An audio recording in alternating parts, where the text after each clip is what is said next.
What's up, summoners? King Blair here. Today, we're gonna be taking a look at the new Mystic Banner hero, Specter Teninbria. She's coming out within like 2 to 3 hours tomorrow after the update. So it's a big decision you have to make within the next 2 to 3 hours, whether you want little Queen Charlotte or Specter Teninbria. Between the two, Specter Teninbria has been proven to do a lot for both PvP and PvE, whereas Little Queen Charlotte is more of a PvP unit for sure, but everyone has their own likes. So if you like this video and you like Specter Teninbria, make sure to like and subscribe, and let's just get right into it. So Specter Teninbria is also going to be getting the skin, so if you're a collector like myself, you're probably going to want that, because the skin is going to be really, really awesome. I already feel it, because Specter Teninbria is one of the oldies. She has been around for a very, very long time. So, you know, making sure that you have her to be able to have that nice skin is pretty nice, especially if you're competitive. But if not, you know, there's still a really good option for you to get her, and you can get the skin in the future. But let's just get right into it. So we're going to be looking at skills, and since I do have her, I'm going to try to go through this section pretty fast so I can see her in action in PvP content. She is really good for PvE, for Abyss and Labyrinth in particular, and I'll discuss that a little bit when I look over the skills. But I will only be showcasing her in PvP today, and we'll just see what we get. So first off, skill 1. At first, looks very basic, just a skill that applies poison, but the more you start looking at it, the more you realize, kind of crazy skill. So it just attacks single target at first, but when the ultimate is on cooldown, it attacks 2 targets, both the same ratio, so it's still going to be doing mad damage, and applies the poison. Big thing is this attack cannot be counterattacked to, which is one of the reasons why Specter Teninbria has seen such a massive rise. Because last month, the Mystic Banner hero was Ken, and everyone and their grandma's using Ken, and even RTA, Ken is everywhere, and it makes it really, really big that she can counter him straight up. Same with Charles, because this skill can literally just go through Charles. It won't proc anyone's counterattack, even if it's like Elder's Sword. It's just impossible for them to. Even against Champion Serrato, who's starting to see even more play as well, this skill will apply the poison, but he won't be able to counterattack. Really, really solid skill. And the fact that it hits 2 makes it really good for PvE as well, because you can hit the boss while also doing damage to the side characters on the edge. For a lot of Abyss stages, this is really nice. And for Labyrinth too, like Secretary of Era was a really easy stage for me, like in Hell mode, because of Specter Teninbria. I was just able to hit the boss, hit one of the small ones, kill both of them, and it was really, really easy to me. I did not have a problem with that stage at all, and this skill has insane single target, and the poison just makes it so good for PvE. But now let's get into the other part, why she's so amazing, and why I think she's going to be one of the meta units coming up, at least tier 1. And that's because of her passive. So before, her passive gives her perma stealth, which is she doesn't get the buff stealth, but you can't target her as long as you have another ally, which is really huge having that at all points. If you've gone against certain assassin collies, you know how annoying this skill can be, and having it on a character that has such high DPS, like every turn she's doing 2 targets, doing like 8k, 9k if you build her fast, that it can really be crushing against the opponent to not be able to target her. And in RTA, a lot of people don't take AoE units anymore because of Roana. Seaside Bellona and Charles aren't as good anymore. So she's seeing a lot more play because there's not that many units that can deal with her, that can get around all the other units and get to her. By the time that they kill your team, if you build a good team around her, it will be too late for them. You already would have just absolutely decimated them. So that's why the skill is so crazy. The other part that's amazing for PvE and has some uses in PvP is the passive, that when someone dies, she gets a 10% stat increase to attack and defense. This helps her survive a little bit longer, especially against teams with like Ken, which you're trying to counter. Because usually by the time Ken gets his turn and does his ultimate, you will already have killed at least 1 unit, making yourself a little bit tankier so you can survive. Since her HP is really not that high, her defense has to make up for that. And skill makes it so she can actually tank a lot of AoE skills. And then last but not least, the ultimate, really, really good in this also for Labyrinth. When you kill the small bosses in an Abyss, it also triggers and it carries over all the stages. So by the time you get to the boss, you have a 50% increase to all stats, which is like, that means if you have a 3k or 4k attack Specter Teninbria, when you get to Labyrinth, by the time you get to the boss, it's a 6k attack, that's unheard of. That's Gunther levels of attack. And then putting on a poison on top of that, that's just not right. That's just crazy. And then the ultimate, with all those stat buffs, the ultimate scales off of debuffs. This skill is one of the ones that a lot of people do videos on them one-shotting with respect to Tenebria, especially for PvE. She's up there with Challenger Dami. She's up there with Yufine in terms of being able to one-shot bosses because this skill scales with debuffs. And it does quite a lot. The other thing for PvP, even if you don't have a lot of debuffs, the big thing that comes with it is that it has a 100% chance to stun, which is so helpful in certain stages. And if you kill, which most of the time, if you use her like I do, you're able to push back the enemy by 50%. And that honestly can win you the fight because it's pretty crushing when you push your enemy back by 50%. It basically lets your whole team take an extra turn. And if you build her fast enough, she can even lap them and then be able to use her skill 1. So overall, she's got an amazing kit for PvE and PvP, which does so much work, which is why I like her so much. Oh yeah, the ultimate. I haven't even pressed it yet. Her lines are also really awesome. I know some people are like, that's crazy. The ultimate is nothing crazy. She was out when the game first came out, which is why her visuals aren't like as insane as some other units. It's like on the level of like the Steam and them. Like it's nothing impressive. But the cool part comes from her, like the fact that they're giving her a skin makes me so happy because she really needed like a visual upgrade. I hope that they do something different with like the ultimate. That would be really lit if they actually do like an epic skin where the ultimate changes a little bit.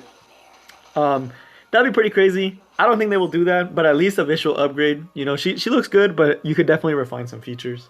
So that's that for that. So now let's look at equipment and ways you can equip her. Because there are a lot of ways to equip her depending on the team you're building around her. I'll go over my build and why I use it, and y'all will get to see that in One Fight Arena, One Fight in Guild Wars. And then also you will get to decide for yourself if you want to go the other route, which is, I don't personally recommend it because I don't like it, but it's up to you, and I'm going to let you know what both of them are. So my build for my Specter Teninbria is a speed Specter Teninbria, optimizing speed as much as possible so she can get as many turns as possible.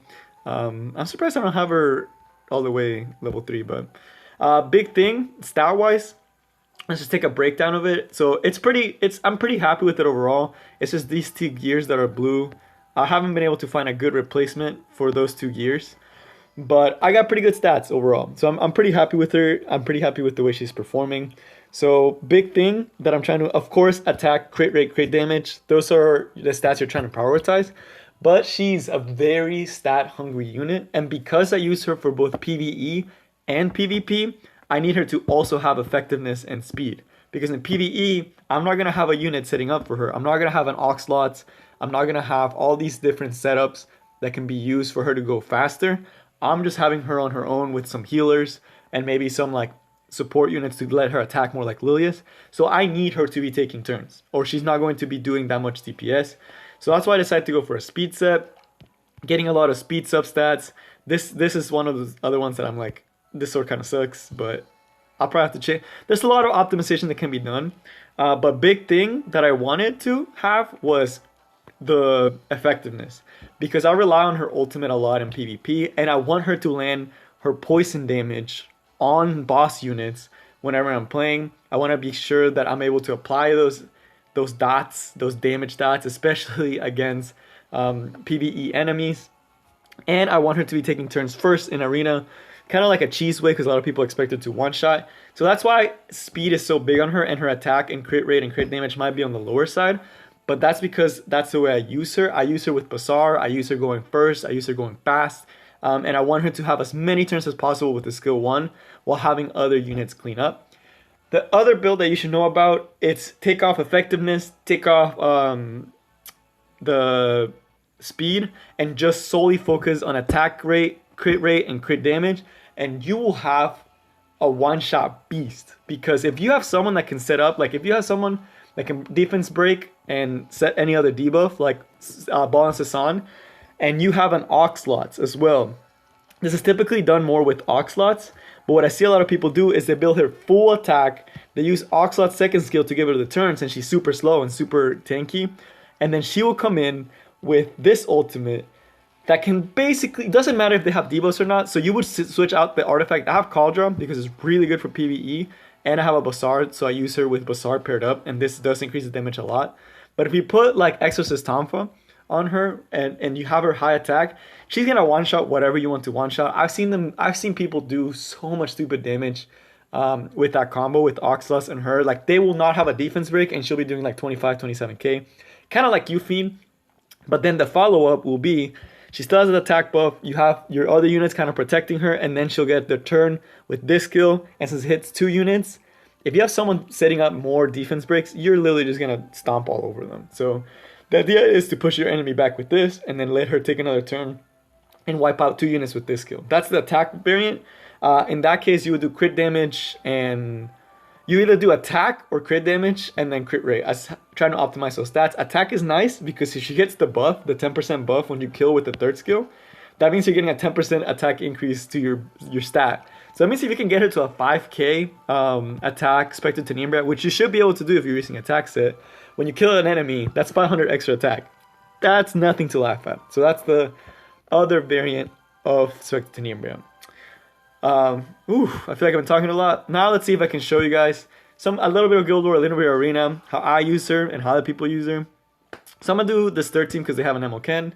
Hopefully we don't get they don't have a knight, so I say this every time, but this unit always lets me down.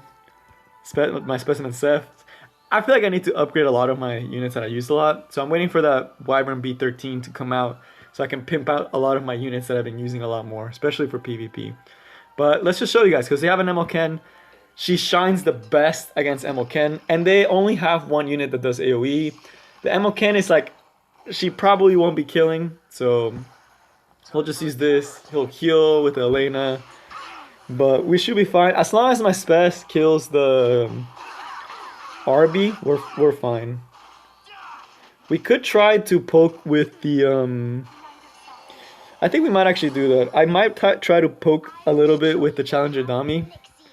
It's just a little bit risky because there's a lot of times where my Challenger Dummy will like attack with someone else and then I get screwed. But she didn't this time. So we should be fine now.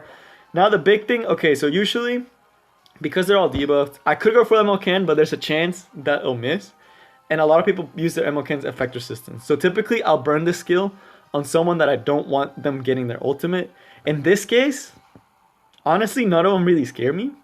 So I'm just going to go for like the slower one, because that means that they will be stunned for longer. So like the ML Chloe, she'll be stunned for longer. She won't be able to do much. So we did 12k, and that's pretty good. Y'all saw the stats on my Specter Teninbria. She's not crazy. She didn't have attack buff. She did 12k. Imagine if I actually put like an Oxlot along with her. That's what I'm saying. The damage can get pretty nutty. So no matter, like, it's pretty much over at this point. We should be getting another turn before the ML can. So alright. We're gonna kill our Basar on purpose because we want the 10% stat increase from the for the Specter Teninbria. So I can see some more of the damage, because now she's gotten a 20% increase. See, Nightmare Illusions has clicked twice. So, you know, she's getting up there in attack. We still want to kill this ML Chloe. Well, I'm not going to soul burn because I want to show you guys how nutty the S2 damage can be. Okay, so he did outspeed us. That kind of stinks. We're still probably going to win. That his ML can hit like a noodle. So soul burn, I didn't talk about it, but this is really good for extended fights, especially when you get like a lot of souls. You can just get it attack twice, and it attacks 2 people, so watch this damage. So that was 8k on a base 1 speed, base attack 1 skill that hits 2 enemies. He did, like, that time it did 9k because she got the 10% increase. Like, it's just so nutty. Once you start rolling with her, if they don't have a good AoE unit, they're just gonna get stomped on, and then we'll have a Spec finish out the fight. Alright, so that is that. So really good. The other unit I do like using her a lot with is for tankier units or tankier teams that have little AoE. So like if I see SSB, I know I shouldn't take my Specter Teninbria. I'll usually take my Serato instead.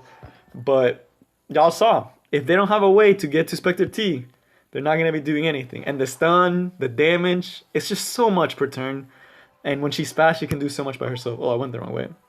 So I actually did try making this video before, but my iPad turned off. So I couldn't get to save any other footage.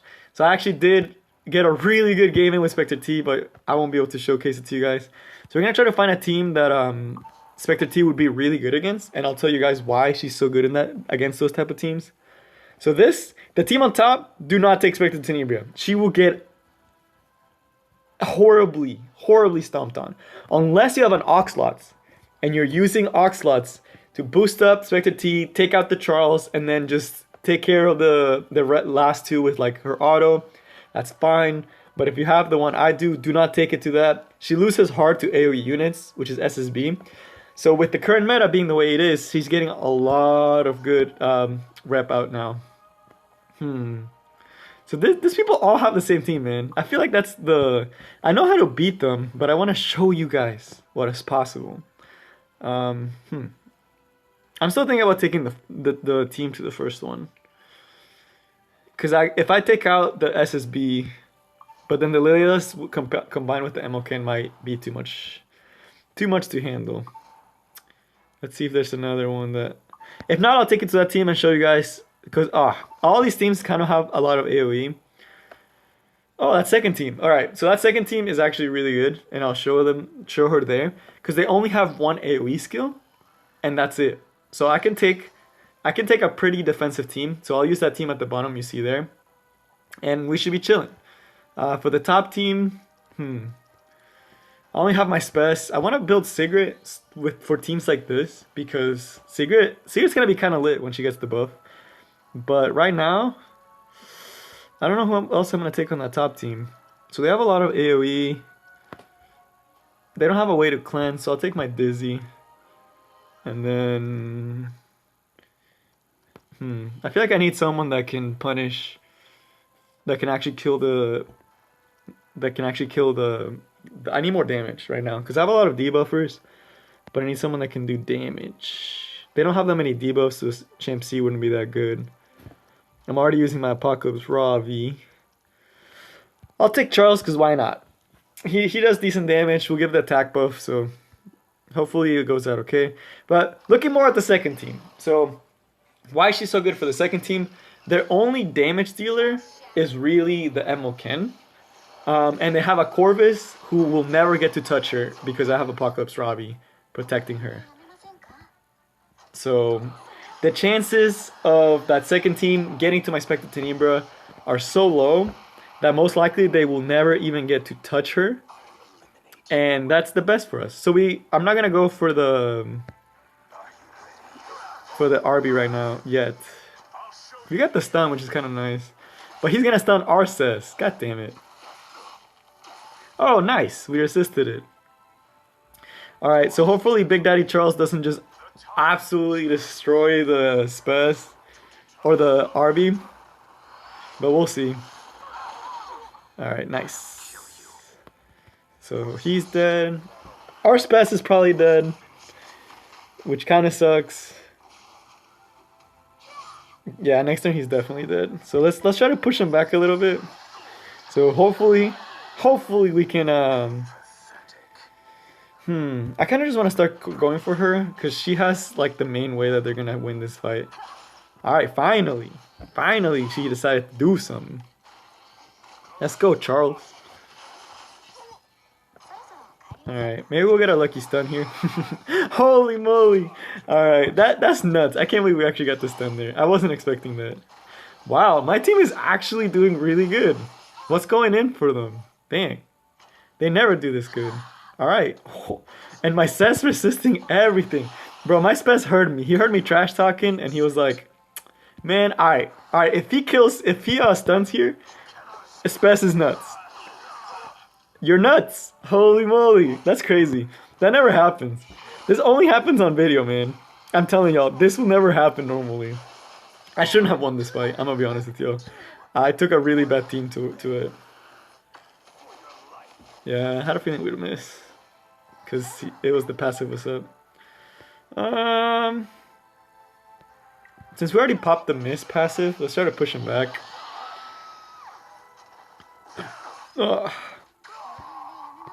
Alright, we can proc the miss passive here. Have the trust finish out. We should win this one. We don't deserve it. We definitely don't deserve it. That RNG was nuts, y'all.